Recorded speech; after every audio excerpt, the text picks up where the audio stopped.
بسم اللہ الرحمن الرحیم۔ السلام علیکم، میں ہوں تصور شہزاد اور آپ دیکھ رہے ہیں تصور شہزاد آفیشیل۔ ناظرین، آج ہمارا جو موضوع ہے، ایک تو انٹرنیشنل موضوع پر کچھ گفتگو ہوگی اور اس کے علاوہ پاکستان کی سیاسی صورتحال پر تبادلہ خیال کیا جائے گا۔ آج صدر مملکت ڈاکٹر عارف علوی نے لاہور میں زمان پارک میں عمران خان سے ان کی رہائش گاہ پر ملاقات کی ہے۔ اس ملاقات میں کیا گفتگو ہوئی ہے، اس کے علاوہ آرمی چیف کے حوالے سے کیا مگوئیاں ہو رہی ہیں، اس پر بھی گفتگو کریں گے، اور الیکشن ہو رہے ہیں یا نہیں ہو رہے اس پر بھی آپ کو امپورٹنٹ خبریں دیں گے۔ لیکن ہم ابتدا کرتے ہیں انٹرنیشنل نیوز سے، جو اس وقت روس اور یوکرین جنگ ہے اور اس میں ایران کے کردار کے حوالے سے۔ اگر آپ نے ہمارا چینل سبسکرائب نہیں کیا تو سبسکرائب کر لیجئے، بیل آئیکن کا بٹن دبا دیجئے اور کومنٹ سیکشن میں اپنی رائے ضرور دیجئے گا۔ ناظرین، اس وقت ایران جو ہے وہ روس کی پشت پر کھڑا ہے اور روس یوکرین جنگ جو ہے وہ دن بدن کم ہونے کی بجائے بڑھتی جا رہی ہے۔ اس حوالے سے روس کا پلڑا بھاری ہے۔ صرف شمالی علاقے ایسے ہیں جہاں پر یوکرین کو غلبہ حاصل ہے، باقی تمام ایریے میں جو ہے وہ روس کا پلڑا بھاری ہے اور اس حوالے سے یوکرین کا اچھا خاصا نقصان ہو رہا ہے۔ ناظرین، یوکرین کی پشت پر امریکہ ہے، جبکہ روس کے ساتھ ایران اور چین کھڑے ہیں۔ تو اس حوالے سے گزشتہ ولاگز میں نے ذکر کیا تھا کہ ایران نے روس کو اپنے خصوصی ڈرون طیارے 130 دینے کا معاہدہ کیا تھا، اور اب وہ یہ طیارے دینے کی پوزیشن میں آ گیا ہے اور بہت جلد یہ سپلائی روس پہنچ جائے گی۔ اس سے پہلے اسرائیل نے ایران کے ان فیکٹریوں پر حملے کیے تھے جن میں یہ ڈرون تیار ہوتے ہیں، لیکن ایرانی حکام نے اس کی واضح طور پر جو تردید کی اور انہوں نے کہا کہ کوئی ایسا نقصان نہیں ہوا، یہ اسرائیل سے آنے والے جو میزائل تھے وہ صرف اس فیکٹری کی چھت پر گرے ہیں، جبکہ فیکٹری میں پروڈکشن کا کام زور و شور سے جاری ہے۔ تو ناظرین، ایران کی جانب سے یہ روس کی جو امداد ہے یہ ایک بہت بڑا فیڈ بیک ہوگا اور اس سے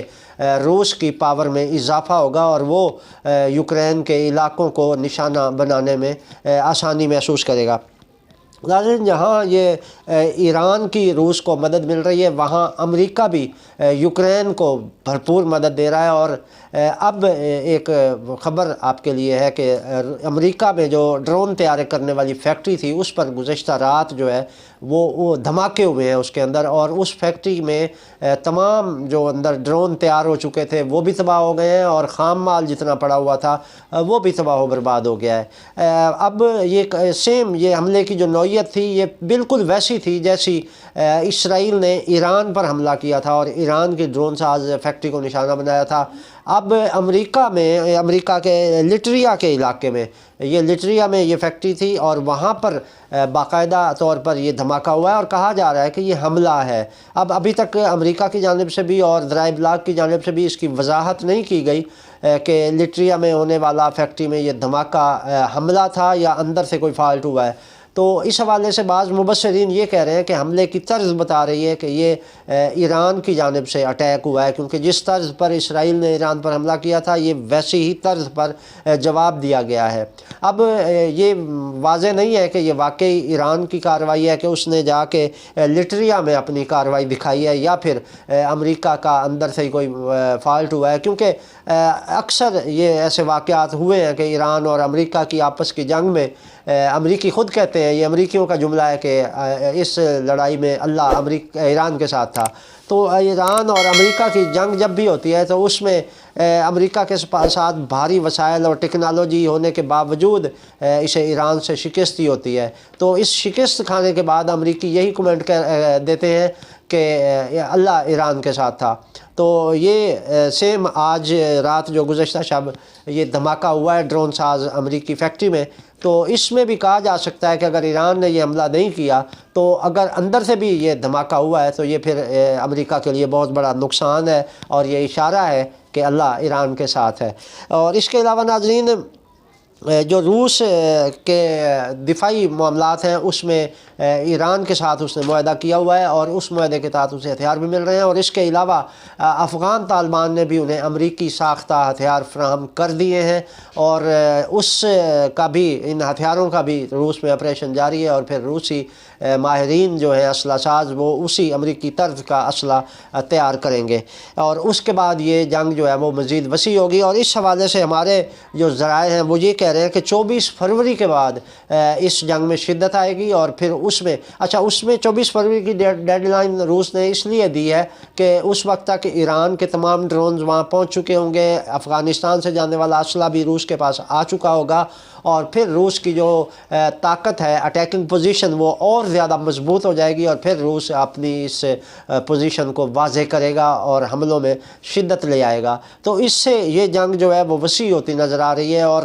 جہاں تک میرا تجزیہ ہے وہ یہ ہے کہ یہ جنگ عالمی جنگ میں بدلتی ہوئی نظر آ رہی ہے، کیونکہ ادھر چین اور کوریا بھی مکمل تیاری کر رہے ہیں، اور ادھر روس جو ہے اس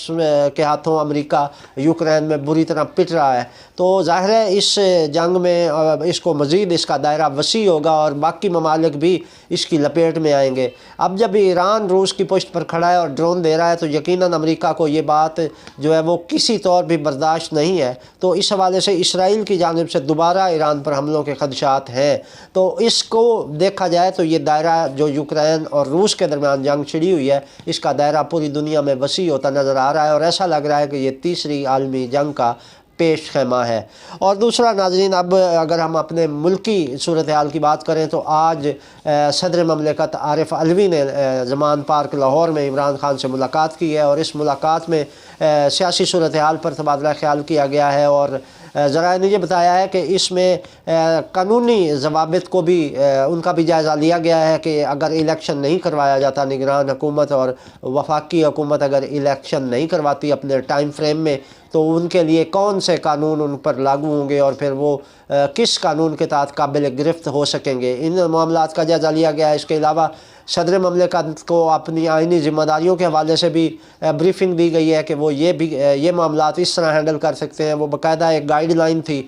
ذرائع نے یہ بتایا ہے کہ جو صدر مملکت کو بتائی گئی ہے، جس پر صدر مملکت نے عمران خان کو بتایا کہ وہ الیکشن کمشنر کو خط لکھ چکے ہیں کہ وہ اپنی مقررہ مدت میں الیکشن کروائیں۔ تو اس حوالے سے صدر عارف علوی نے موجودہ صورتحال پر عمران خان کو تفصیلات سے آگاہ کیا ہے، اور اس میں ہمارے ذرائع نے بتایا ہے کہ صدر عارف علوی کا وہی پرانا اصرار تھا کہ وہ کافی مایوس ہیں دونوں طرف سے، عمران خان سے بھی اور حکومت کی جانب سے بھی۔ اور عارف علوی نے یہاں پہ یہ کہا، ذرائع کا کہنا ہے کہ عارف علوی نے اب ملک کی جو موجودہ بحرانی کیفیت ہے اس پر اپنے دکھ کا اظہار کیا۔ انہوں نے کہا کہ سیاسی جماعتوں کی لڑائیوں میں، سیاسی قیادت کی لڑائی میں ہمارا ملک پس رہا ہے، اور ہمیں اپنے ملک کے بارے میں سوچنا چاہیے۔ تو ذرائع کا یہ کہنا ہے کہ عارف علوی نے عمران خان کو دوبارہ منانے کی کوشش کی ہے، اور کہا ہے کہ وہ ملک کے لیے اور ملک